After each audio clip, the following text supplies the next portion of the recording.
भारत की राज्यसभा और विधानसभा में कितने अल्पसंख्यक यानी मुस्लिम सांसद हैं? यह प्रश्न राज्यसभा में इमरान प्रतापगढ़ी ने पूछा। यही प्रश्न राजस्थान में विधानसभा चुनाव से पूर्व भीम न्यूज़ इंडिया द्वारा जमाल सिद्दीकी अल्पसंख्यक मोर्चा के राष्ट्रीय अध्यक्ष को पूछा गया था। आप देख रहे हैं भीम न्यूज़ इंडिया। मैं हूं आपका दोस्त विनय कुमार सिंघल। देखिए एक रिपोर्ट। तो लोकसभा में एक भी टिकट ये सत्ताधारी दल किसी मुसलमान को नहीं देता, राज्यसभा में एक भी टिकट किसी मुसलमान को नहीं देता, विधानसभा में जो बड़े बड़े प्रदेश हैं उसमें एक भी टिकट मुसलमान को नहीं देता। और वो तीन जो नाम के लोग थे, मुख्तार अब्बास नकवी साहब, एमजे अकबर साहब, सैयद जफर इस्लाम, उनको भी किनारे लगा दिया जाता है। ये कौन सा सबका साथ सबका विकास है? काहे का सबका साथ सबका विकास? ये नारा, ये दावा खोखला है। मैंने प्रधानमंत्री जी के भाषण सुने हैं। जब 3 तलाक पर बिल आ रहा था उपसभापति महोदय, तो प्रधानमंत्री जी कहते थे कि मैं अपने मुस्लिम बहनों को हक दिलाना चाहता हूं, उनके न्याय के लिए लड़ रहा हूं, यह बिल मैं उनके लिए ला रहा हूं। आपने भी सुना होगा वो नारा। मैं तो उपसभापति महोदय बचपन से जिस विद्यालय का पढ़ा हूं, वहां संस्कृत का एक श्लोक सुना करता था कि यत्र नार्यस्तु पूज्यन्ते रमन्ते तत्र देवता। मैं इसे सुना करता था उपसभापति महोदय। और फिर आज जब यहां सदन में खड़ा हूं, तो मैं पिछले दिनों लाल किले से प्रधानमंत्री जी की, लाल किले की प्राचीर से वो भाषण, उनकी वो तकरीर भी सुन रहा था, जब वो कह रहे थे कि महिलाओं को बिना हक दिलाए देश आगे नहीं बढ़ सकता। जब वो लाल किले की प्राचीर से ये बात बोल रहे थे, तो उस भाषण के महज 2.5-3 घंटे बाद उनके गृह राज्य गुजरात में बिल्किस बानो के आरोपी रिहा किए जा रहे थे। उसी दिन उन्हें माला पहनाया जा रहा था, उनका सम्मान किया जा रहा था। ये कौन सा सबका साथ सबका विकास है? उपसभापति महोदय, मैं तो आपसे कहना चाहता हूं कि जो फिल्मी स्टार जो उनसे पूछे कि आप आम चूस के खाते हैं कि काट के खाते हैं, उसके लिए तो रेड कारपेट बिछा है। जो अभिनेत्रियां उनकी विचारधारा के समर्थन में बात करें, समर्थन से ज्यादा आगे बढ़ के बात करें, उनके लिए जेड सिक्योरिटी है।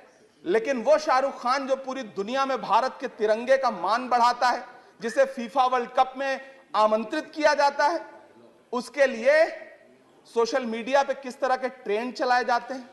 कौन सा सबका साथ सबका विकास है महोदय? मेरा नाम इमरान है। मैं उस पीड़ा को महसूस करता हूं जिस पीड़ा का जिक्र अभी मनोज झा जी कर रहे थे। मैं उस पीड़ा से गुजरता हूं, इसलिए मैं आपसे यहां खड़ा होकर कहता हूं कि हम हर दिन सुनते हैं, कई सारे मंत्री हैं जो ट्रेवल एजेंसी खोल के बैठे हैं, जो कहते हैं कि देशभक्ति हर दिन देशभक्ति साबित करो, चले जाओ वहां चले जाओ। मैं तो उनसे कहना चाहता हूं कि तुमने नफरत का जो बाजार सजाया हुआ है, तू ये कहता है मुसलमान पराया हुआ है, आजा दिल चीर के दिखलाऊं वतन का नक्शा, मेरा भारत मेरी सांसों में समाया हुआ है। हम उसको किसी को हर दिन उसका सबूत नहीं देते फिरेंगे। ऐसे में अगर यह बिल मांग करता है कि मुसलमानों के शैक्षिक और उनके सामाजिक, उनके आर्थिक उत्थान के लिए सरकार उस पर ध्यान दे, तो फिर तकलीफ क्या है, दिक्कत क्या है? क्या आपका जो नारा है वो झूठा है? क्या सबका साथ सबका विकास का नारा सिर्फ खोखला है?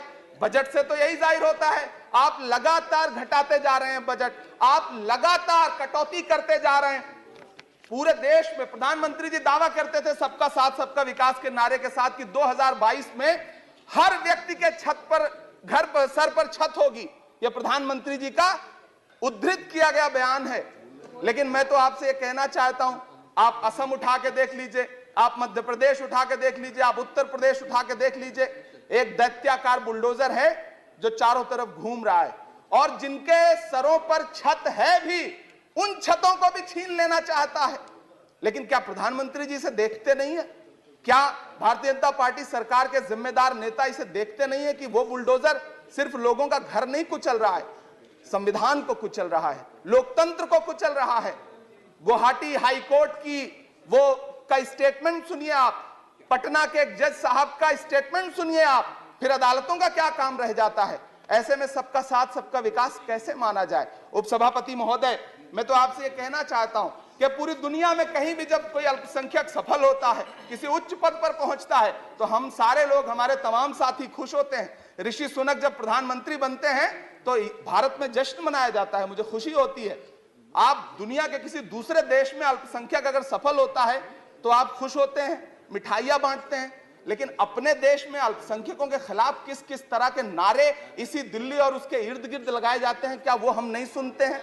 और अगर सुनते हैं, और अगर पाकिस्तान आपके लिए जिंदाबाद होगा, हमारे लिए हिंदुस्तान जिंदाबाद है, भारत जिंदाबाद है। मैं आपसे ये कहना चाहता हूं, आपसे ज्यादा देशभक्त हूं मैं भारत का इमरान हूं, मैं भारत का इमरान हूं महोदय, मुझे बोलने दें। बाहर भी नहीं बोलने देंगे, यहां भी नहीं बोलने देंगे, ये कौन सी प्रवृत्ति है? उपसभापति महोदय, मैं आपसे ये कहना चाहता हूं, ये जो साझी विरासत, अभी आदरणीय हमारे साथी राकेश सिन्हा जी बात कर रहे थे कि साझी विरासत अल्पसंख्यक बहुसंख्यक में बांटना नहीं है।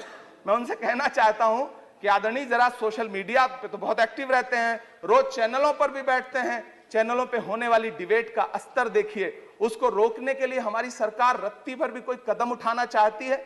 नहीं उठाना चाहती, बढ़ावा देती है। ये जो जहरीली बातें करने वाले चैनल हैं, उनके जो प्रमुख एंकर हैं, उनको सुरक्षाएं दी जाती हैं, उनको रोका नहीं जाता। कौन सा सबका साथ सबका विकास है?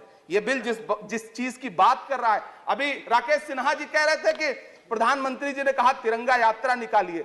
मुझे पूरा विश्वास है कि प्रधानमंत्री जी ने कठुआ के बलात्कारी के समर्थन में तिरंगा यात्रा निकालने के लिए कभी नहीं कहा होगा, लेकिन फिर भी निकली, लेकिन किसी ने रोका नहीं, किसी ने कोई आवाज नहीं उठाई। उपसभापति महोदय, दर्द बहुत सारे हैं, लेकिन ये जो रेजोल्यूशन लेकर के आए हैं, उसमें जो शैक्षिक और आर्थिक बातों को उद्धृत किया गया है, मैं आपसे अनुरोध करूंगा कि इसे देखा जाए, इसे जांचा जाए। गीता जी कह रही थी अभी भारत जोड़ो यात्रा पे कि भारत टूटा कहां है?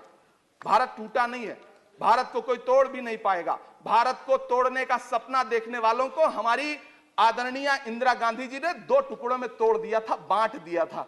भारत को कोई तोड़ नहीं पाएगा, लेकिन भारत देश में आर्थिक तौर पर, सामाजिक तौर पर जो बंटवारा करने की साजिश मौजूदा सरकार और सरकार के आनुषंगिक संगठन कर रहे हैं, जो आनुषंगिक संगठन कर रहे हैं, उनको रोकने के लिए सरकार क्या कर रही है? मैं अंत में इतना कहना चाहता हूं उपसभापति महोदय के यूपीए के शासनकाल के दौरान श्रीमती सोनिया गांधी जी के प्रयास से, डॉक्टर मनमोहन सिंह साहब के प्रयास से दलित और अल्पसंख्यक बच्चों के लिए फ्री रेजिडेंशियल यूपीएससी की कोचिंग शुरू की गई। हमने ये किया, और इसी सरकार के दौरान एक टीवी चैनल ने एक प्रोग्राम बनाया जिसका नाम आपको पता है क्या रखा? यूपीएससी जिहाद। ये शब्द क्या इस देश में सुने जाने लायक है? लेकिन सरकार ने क्या किया? एक शब्द नहीं बोला। माननीय उच्चतम न्यायालय ने संज्ञान लिया, जब लोग उच्चतम न्यायालय गए तब वो कार्यक्रम रुक सका। ऐसे कार्यक्रम बनाए जा रहे हैं और सरकार कह रही है कि सबका साथ सबका विकास। उपसभापति महोदय, मैं अंत में आपसे इतना कहना चाहता हूं कि ये जो आर्थिक और सामाजिक आधार पर जो बहुत बड़ी खाई है, उसको पाटने के लिए ये जो रेजोल्यूशन लाया गया है, मैं इसका समर्थन करता हूं। तमाम वो शहर जहां अपना छोटा छोटा रोजगार है, जिनका जैसे मुरादाबाद का पीतल उद्योग, अलीगढ़ का ताला उद्योग, या देश में जो तमाम शहरों में बुनकर उद्योग है, इस सब की बढ़ोतरी के लिए, इनको आगे बढ़ाने के लिए, इन्हें संजोने के लिए ये बिल बहुत कारगर रहेगा। शैक्षिक तौर पे लोगों को आगे लाने के लिए बहुत कारगर रहेगा। तो मैं रेजोल्यूशन बहुत कारगर रहेगा। और मैं अपने सत्ता पक्ष के साथियों से कहना चाहता हूं कि रिश्तों की ये नाजुक डोरें तोड़ी थोड़ी जाती हैं, अपनी आंखें दुखती हों तो फोड़ी थोड़ी जाती हैं। हम भी इसी देश का हिस्सा हैं। हम आपसे अनुरोध करते हैं कि इस रेजोल्यूशन को संजीदगी से लिया जाए। कौन सा सबका साथ सबका विकास का दावा है? मदरसों के जो शिक्षक हैं, उनका कई साल से उनको वेतन नहीं दिया गया है। हमारे पास उनके फोन आते हैं, कहते हैं कि हमारी बात सदन में उठाइए, हम भूखों मर रहे हैं, हमारे घरों में चूल्हे नहीं जल रहे। हम जब उनकी बात यहां करें तो विरोध, लेकिन बातें क्या हैं? सबका साथ सबका विकास, सबका साथ सबका विकास। एक नारा सुनाई पड़ेगा कि सबका साथ सबका विकास। ये कैसा सबका साथ सबका विकास है? मैं सदन से यह पूछना चाहता हूं कि यहां सत्र चल रहा है उपसभापति महोदय, और इसी संसद से महज 800 मीटर की दूरी पर जंतर मंतर पर खड़े होकर के कार्यक्रम आयोजित होता है अभी 4 दिन पहले, और एक व्यक्ति वहां खड़ा होकर के सीधे आह्वान करता है, सीधे आह्वान करता है। और सभापति उपसभापति महोदय, मैं पूछना चाहता हूं कि दिल्ली पुलिस उस पर कोई कार्रवाई नहीं करती, उल्टा जो मीडिया उसको दिखाने का प्रयास करती है, उनको नोटिस भेजा जाता है। ये कौन सा सबका साथ सबका विकास है उपसभापति महोदय? ये हम बहुत गंभीर लोग यहां बैठे, मैं उच्च सदन में बैठा हूं, मैं यहां खड़ा होकर के कहना चाहता हूं, ये कौन सा सबका साथ सबका विकास है? आप देख रहे थे भीम न्यूज़ इंडिया की रिपोर्ट। भीम न्यूज़ इंडिया को यूट्यूब पर सब्सक्राइब कीजिए, लाइक कीजिए, शेयर कीजिए, कमेंट्स कीजिए। भीम न्यूज़ इंडिया के फेसबुक पेज को भी आप फॉलो कर सकते हैं। न्यूज़ अपडेट के लिए देखते रहिए आपका अपना सबसे विश्वसनीय चैनल भीम न्यूज़ इंडिया। बने रहिए हमारे साथ। आपका बहुत बहुत धन्यवाद।